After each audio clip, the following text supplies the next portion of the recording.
Hello अस्सलाम वालेकुम, this is Zaheer Khan. जो आज का जो हमारा लेक्चर है वो एक बहुत ही इम्पोर्टेंट टॉपिक के ऊपर है, लेटर राइटिंग।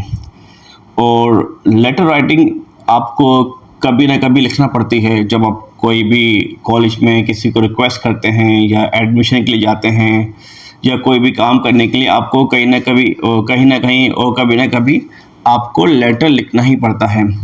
तो आज हम देखते हैं इसका जो बेसिक फॉर्मेट है, लेटर किस तरह लिखना चाहिए। तो आपकी जो स्क्रीन के ऊपर हमारे पास आपको लेटर दिखा रहा हूँ, ये एक लेटर का फॉर्मेट है। तो समय पहले आपको एक डेट लिखनी है, फिर दो लाइंस का स्पेस देना है, फिर एड्रेस लिखना है, फिर एड्रेस के बाद फिर आपको 2 लाइन का स्पेस देना है। फिर जिसको आप लेटर लिख रहे हैं, मिसाल के तौर पर आप लिख रहे हैं अली को, डियर मिस्टर अली। फिर आपका जो पैराग्राफ आ गए आपके फिर इसके बाद आपकी क्लोजिंग लाइन होती हैं, ठीक है। और फिर आपके पास आप नाम खुद लिख रहे होते हैं, मिसाल के तौर पर मैं ज़हीर हूँ, मैंने लिखा है तो ज़हीर लेक्चरर, तो उसकी डेजिग्नेशन आ गई। तो ये एक लेटर का हमारे पास फॉर्मेट है। और आप देख सकते हैं जो इसके अंदर जो लेटर स्टार्ट हुआ है वो पूरा का पूरा एक लेफ़्ट मार्जिन पे स्टार्ट हुआ है, लाइन आगे पीछे नहीं है। इसे कहते हैं हम फुल ब्लॉक लेटर। और ये एक सिंपलेस्ट और ईजीएस्ट वे है लिखने का। आप जब भी लेटर लिखें तो इसी तरह लिखना है आपको। आप मिसाल के तौर पर इस पिक्चर में भी देख सकते हैं, डेट आ गई, रिसीवर एड्रेस आ गया, सब्जेक्ट आ गया, फिर सैल्यूटेशन आ गई, फिर बॉडी ऑफ द लेटर आ गया, ठीक है।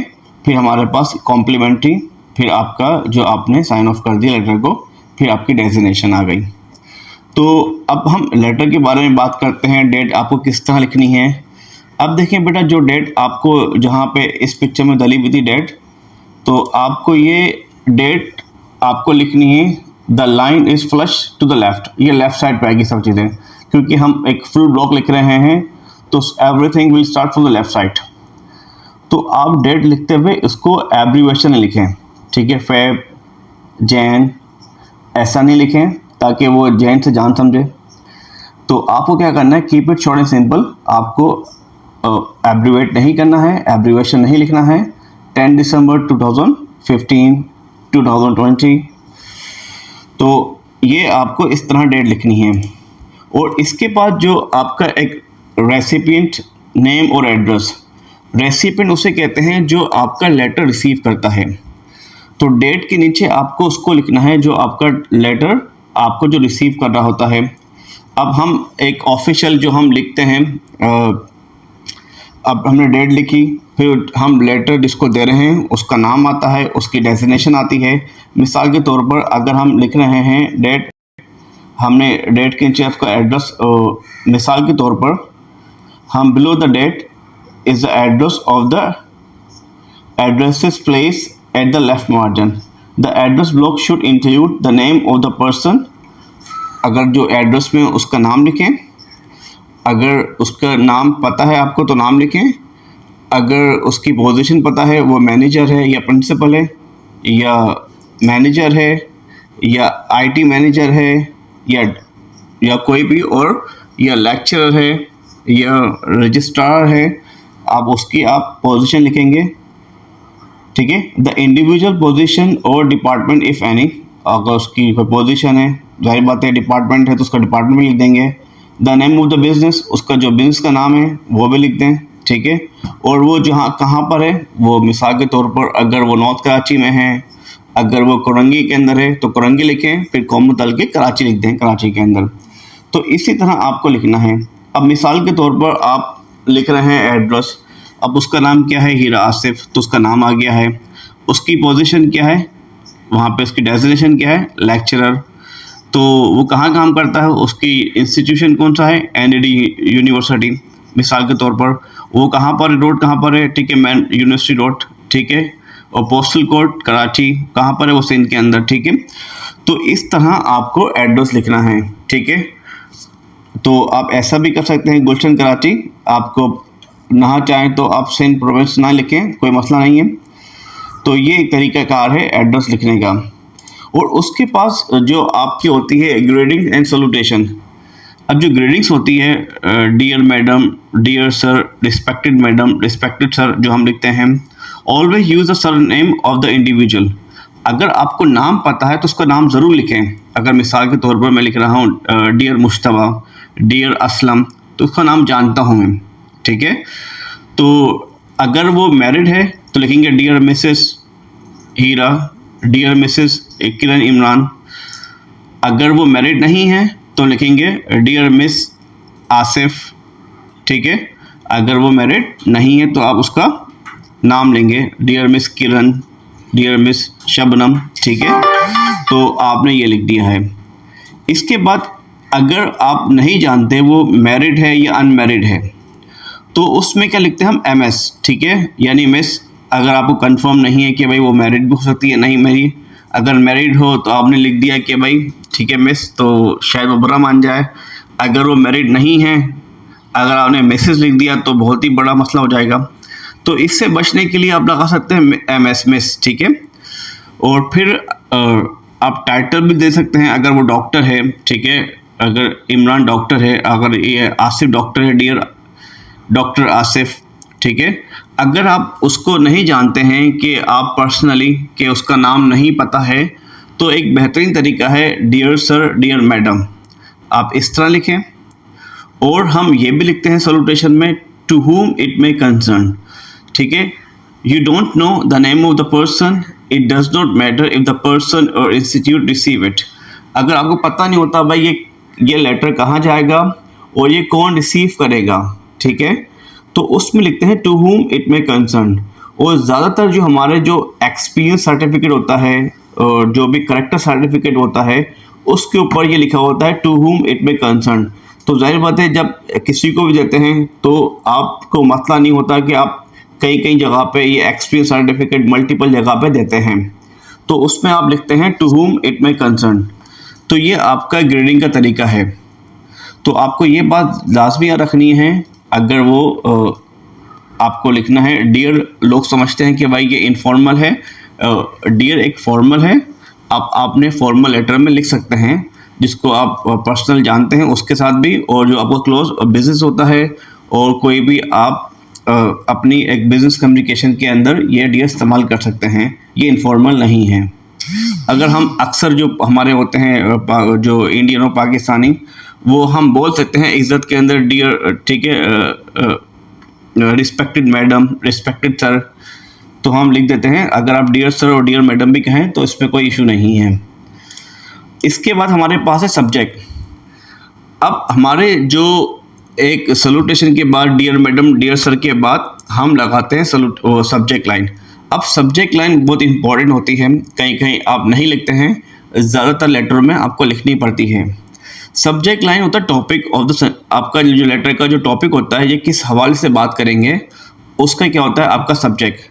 अब अक्सर लोगों के पास टाइम नहीं होता है, अब लेके जाते हैं मल्टीपल, जिनके पास एप्लीकेशन आती हैं, जो प्रिंसिपल होते हैं, जो रजिस्ट्रार होते हैं, उनके पास पूरा लेटर पढ़ने का टाइम नहीं होता है। अक्सर वो देखते हैं सब्जेक्ट क्या करना है, उसके अंदर सब्जेक्ट लाइन देखते हैं। तो सब्जेक्ट लाइन आपका टॉपिक ऑफ द लेटर बताता है, ठीक है। Some of the letters required that the subject in line include some sort of references number.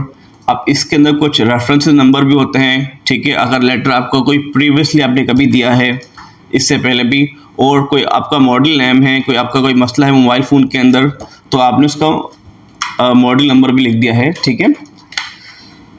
और इसके बाद जो हमारे पास आपने जो सब्जेक्ट लाइन के बाद आपका जो स्ट्रक्चर जो होगा, जो आपका लेटर का जो मैसेज, वो लॉजिकली होना चाहिए। उसके अंदर एक इंट्रोडक्शन होना चाहिए, एक डिटेल हो, रिस्पॉन्स जो आप एक्शन चाहते हैं, जो आप उनसे करवाना चाहते हैं, जो उनसे आप रिस्पॉन्स चाहते हैं, और इसको एक बेहतरीन तरीके से क्लोज करें। तो इंट्रोडक्शन, डिटेल, रिस्पॉन्स और क्लोज, ये 4 points you have to keep in your mind. तो इसके बाद अगर आप लेटर का आप कॉम्प्लीमेंट्री क्लोज, अब if you have name the recipient end of the letter, अगर आपने रेसिपिएंट का नाम दिया है, मिसाल के तौर पर आपने लिखा था डियर सलीमुल्ला, तो आप उसको जानते हैं पर्सनली, तो आप लिखेंगे योर्स सिंसियरली। अगर आप उसको नहीं जानते हैं, अगर आपने लिखा था डियर मैडम, डियर सर, उसको आप पर्सनली नहीं जानते थे, तो आप लिखेंगे yours faithfully. Others respectfully yours, formal, sincerely less formal. अब रिस्पेक्टफुली योर्स ये फॉर्मल भी हो सकता है, होता है, और सिंसियरली ये हमारे पास थोड़ा लेस फॉर्मल होता है, लेकिन ये ऑफिशियल कम्युनिकेशन में और बिजनेस कम्युनिकेशन में चलता है, एक्सेप्टेबल है। और इसके बाद आपको जो इम्पोर्टेंट है, जो सब आपको लेफ्ट लाइन से स्टार्ट करना है पूरा लेटर, तो जो सिग्नेचर, अब आपने लिखा है योर सिंसियरली, अब उसके नीचे आप नाम लिखते हैं, ठीक है, ठीक है, अब नाम लिखा हुआ है, नाम के ऊपर सिग्नेचर होता है। अब आपको इतनी लाइन छोड़ना चाहिए, ठीक है, नाम के ऊपर, ताकि आपका सिग्नेचर आ सके। और जो नाम के नीचे क्या होती है, आपकी डेजिग्नेशन, तो आप एक अपनी डेजिग्नेशन लिखते हैं। अगर आप लेक्चरर हैं तो लेक्चरर लिखते हैं, ठीक है, तो ये आपका ये सिग्नेचर आता है। अब जो हमारे पास लेटर के अंदर जो एक लैंग्वेज ऑफ रिक्वेस्ट, जो आपकी एक ज़बान, एक जो आपका बोलने का तरीका बहुत इंपॉर्टेंट होता है। आप कभी भी एक अपने आप को हम्बल रखें, हम्बल होने में फ़ायदा होता है, ठीक है। अगर आपकी जो लेटर लिख रहे हैं, कोई रिक्वेस्ट लिख रहे हैं, तो उसमें अच्छे अल्फाज इस्तेमाल कीजिए। We would appreciate if you would, हम अच्छा लगेगा हमें अगर आप ये करेंगे। I would be grateful if you could, I would be. अब देखें बेटा, जो वुड है एक फॉर्मल यूज़ है। अगर मैं कहूँ भाई आई वॉन्ट टू गो, ठीक है, I want you to give me sick leave, ठीक है, I want to get a sick leave, तो इस तरह के वर्ड इस्तेमाल करेंगे, मैं चाहता हूँ। तो ये वांट होता है हमारे पास, क्या होता है, ये इनफॉर्मल में हो जाता है। जो वुड की भी मीनिंग वुड लाइक, अगर वुड के साथ लाइक आता है तो ये भी वांट की मीनिंग देता है। तो कोशिश कीजिए वुड लगाइए, आई वुड लाइक टू, ठीक है, से समथिंग, ठीक है, तो ये वुड इज़ मोर फॉर्मल, ठीक है। आई would be grateful if you could give me, ठीक है, आई would be grateful if you could give me permission. तो इस तरह के वर्ड इस्तेमाल करेंगे तो बेहतर है। और ये कुड रिक्वेस्ट के लिए यूज़ होता है, could you please send me, और जो कुड है हमारे पास पोलाइट रिक्वेस्ट के लिए भी इस्तेमाल किया जाता है। तो जो हमारे पास in addition I would like to receive, ठीक है, it would be helpful if you could send me, ये मेरे मददगार होगा अगर आप मुझे सेंड कर दें। तो these are the lines which show the language of request. You are requesting someone, I am interested in obtaining or receiving, I would appreciate immediate attention to this matter.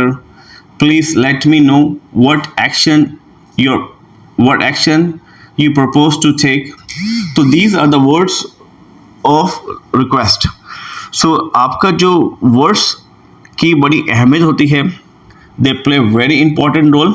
तो words को आप हमेशा जब भी आप लिखें, किसी को लेटर लिखें, तो हमेशा लिखें एक पोलाइट अल्फाज लिखें और लैंग्वेज और रिक्वेस्ट उसमें होना चाहिए।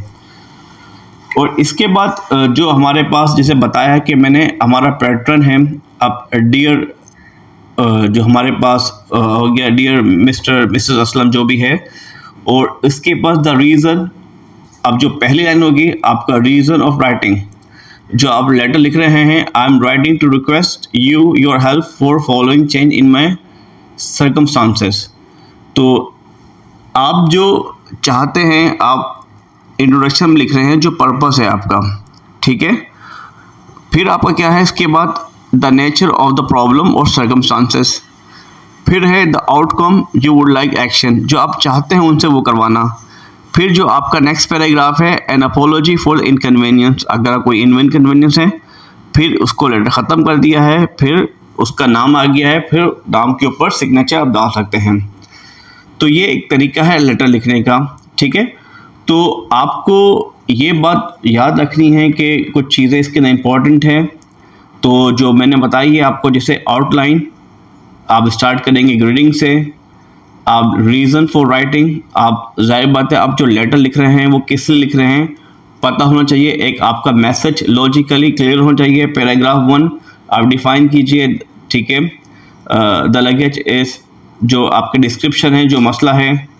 और paragraph 2, the airline must have lost the luggage different, जो आपका जो मकसद को डिफाइन कीजिए, ठीक है। पैराग्राफ में आप 3 में लिखें जो आप क्या चाहते हैं उनसे, अपनी बात को पूरा कीजिए। फिर क्लोजिंग सेंटेंस, ठीक है। फिर अपना farewell name, your sincerely, your faithfully, good bye. तो ये आपका कॉम्प्लीमेंट्री आपके सेंटेंस हो गए। तो आपको ये चीज़ें अक्सर जो कॉमन गलती क्या होती है, आपका जो लेटर होता है एक A4 पेज के ऊपर, सादे पेज के ऊपर आपको लेटर लिखना है, ठीक है, जो A4। अब आपको चारों तरफ से 1-1 इंच का आपको गैप देना है, 1 इंच का लेफ्ट साइड से, राइट साइड से, अप एंड डाउन, ठीक है। और बीच में आपको A4 के पेज पे लेटर लिखना है, ठीक है। और ये जिस तरह मैंने बनाया हुआ है, एक everything starts from the left margin, उसी तरह स्टार्ट करना है ताकि आपका लेटर बेहतर लिखे। अब कुछ बच्चे क्या करते हैं, वो एप्लीकेशन लिखते हैं या लेटर लिखते हैं, वो एक कॉपी के या रजिस्टर के पेज पे लिख देते हैं। ये अच्छा तरीका नहीं होता है। अब हमेशा क्या लिखना है आपको, A4 के पेज पे, जो वाइट पेपर, जो प्रिंटर का पेज होता है, तो उसके ऊपर आपको लेटर लिखना है। मैं उम्मीद करता हूँ ये आपको समझ आया होगा। Thank you for watching this. अल्लाह हाफिज़।